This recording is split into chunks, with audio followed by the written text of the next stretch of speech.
சூப்பரான டேஸ்டியான தேங்காய் துவையல் எப்படி செய்கிறதுன்னு பார்க்கலாமா. இதுக்கு ஒரு கடாயில் கொஞ்சமாக எண்ணெய் சேர்த்துட்டு 2 ஸ்பூன் உளுந்தம்பருப்பு, 2 ஸ்பூன் கடலைப்பருப்பு, 4 வரமிளகாய், நீங்கள் காரத்துக்கேற்ப வரமிளகாய் சேர்த்துக்கோங்க, 4 பல் பூண்டு, கொஞ்சமாக புளி சேர்த்து இதை நல்லா வறுத்தெடுத்துக்கலாம். நல்லா நிறம் மாறுற வரைக்கும் வறுத்தெடுத்துட்டு இதில் தேவையான அளவுக்கு உப்பு சேர்த்துக்கோங்க. உப்பு சேர்த்துட்டு நல்லா வறுத்தெடுத்துக்கோங்க. நான் 1/2 டீஸ்பூன் அளவுக்கு உப்பு சேர்த்துருக்கேன்.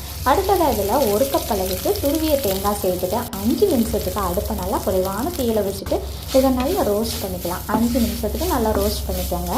இது நல்லா சூடான சாதத்தில் பிசைஞ்சு சாப்பிட்டா கூட அவ்வளோ சுவையாக இருக்குங்க.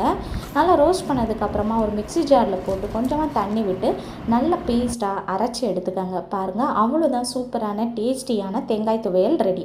இது நீங்கள் நல்ல சூடான சாதத்து கூடயும் பிசைஞ்சு சாப்பிட்லாம், அல்லது இது போல் நீங்கள் லெமன் ரைஸ் கூடயும் சாப்பிட்லாம். ரொம்ப சூப்பராக இருக்கும். கண்டிப்பாக ட்ரை பண்ணி பாருங்கள். தேங்க்யூ.